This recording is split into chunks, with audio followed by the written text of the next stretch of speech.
I was a Disney costumed cast member. This is the nightmare that happened on my last day of work. The requirements for this job are so easy I think that an idiot could do it.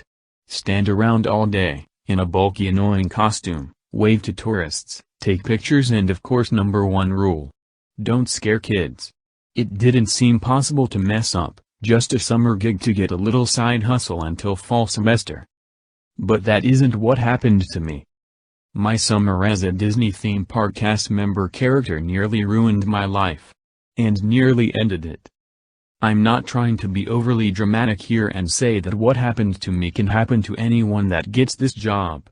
I truthfully believe I was in the wrong place at the wrong time. My job was goofy. You know that lovable talking dog that only goes yick yick and waves and walks around looking dopey. I was normally around the Main Street USA attraction and keeping customers busy with photos and laughs all day long. The shifts weren't bad. The money was good and the kids were mostly nice. Mostly. I think one of the strange things about being a silent actor is how often you hear people's personal lives as they take pictures or pass by. It's this built-in sense of trust, I think. They just assume you are trustworthy or ignore you maybe. Usually what I would hear wasn't anything of importance. Like where they were going to go for dinner or maybe what ride they would check out next. A few of them would say obnoxious things to me, knowing I couldn't talk back. But I didn't care. It was good money.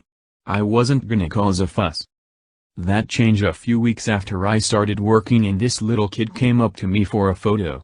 I did the usual wave to him, a few gentle chuckles and then he just stood still as a statue and whispered to me, "I think someone is trying to hurt me." I froze, unsure how to even respond. His guardians were a short distance away where they couldn't hear me, but it's not like my employee manual came equipped with this scenario. I nervously chuckled and took the picture, the brief snippet of conversation we had over in an instant as the grown-ups tugged him away. He looked at me with sad eyes as he left, enough to tell me that he had been hoping I could help him out of whatever situation he was in. I was trying to not panic and ignore that nagging sense of doubt. I should have done something. I should have done something. I knew the longer I waited the more likely this kid was in danger. So I took a break and called my supervisor who was working over in the animal kingdom. "Sal? I'm sorry to bother you but the strangest thing just happened," I told him. I briefly described the situation and asked what I should do and he told me he would get back with me soon enough. But that just made more time pass. More chance for this kid to be hurt. Rather than wait for my supervisor to make a decision, I went over to the security office near Main Street and reported the incident to them as well. "Around what time was this?" the officer asked. "Probably 3:30, I said as they started to check the cameras in the park. They fast-forward the tapes until I pointed my finger at the image and said, "That's him right there." I was a little relieved to see that as we checked the tapes, the family hadn't left the parks yet. That meant there was still time to act. It doesn't look like they are trying to act suspicious or something. They are going on rides, buying collectibles, normal tourist stuff, the guard said. My boss added to this with a call that told me no missing persons had been reported in the last 48 hours. I looked at the still images again, concerned that neither of them were taking this seriously. "Shouldn't we at least check this out and make sure they aren't up to something?" I asked.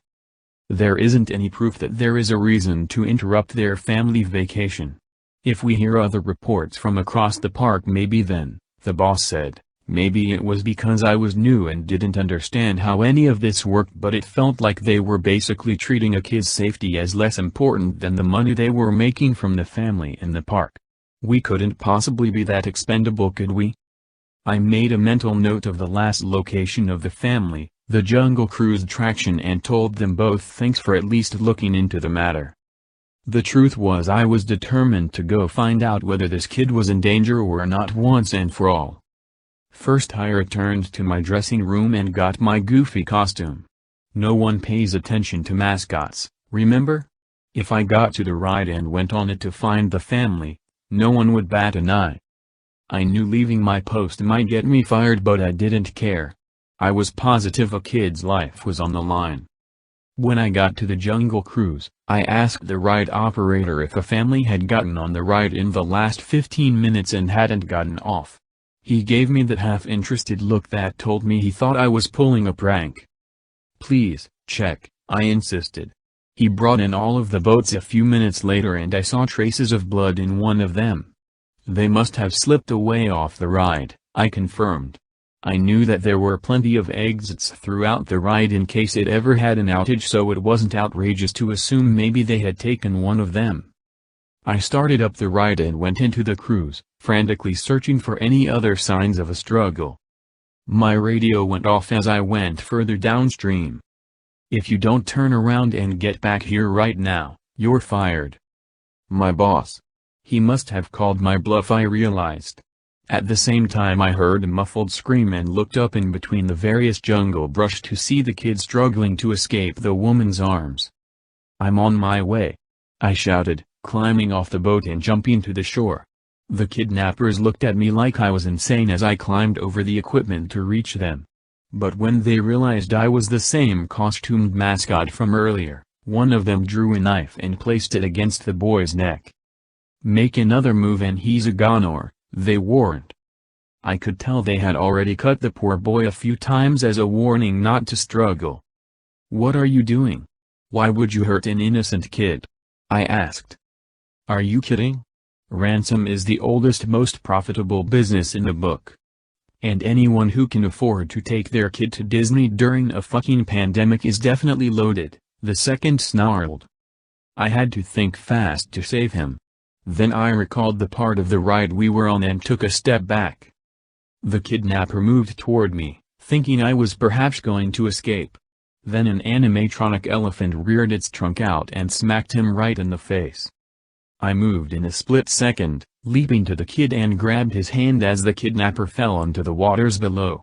A second later one of the boats came over top of them, smashing them and killing them. What happened after was routine, for the most part. I guided the kid out and gave him over to the authorities. We later found out the kidnappers had targeted his family earlier in the Magic Kingdom and were holding them ransom in the hotel. All in all, it was a happy Disney ending, except for me. My boss fired me anyway for being insubordinate. I know it isn't fair, but I doubt I will forget my time there either.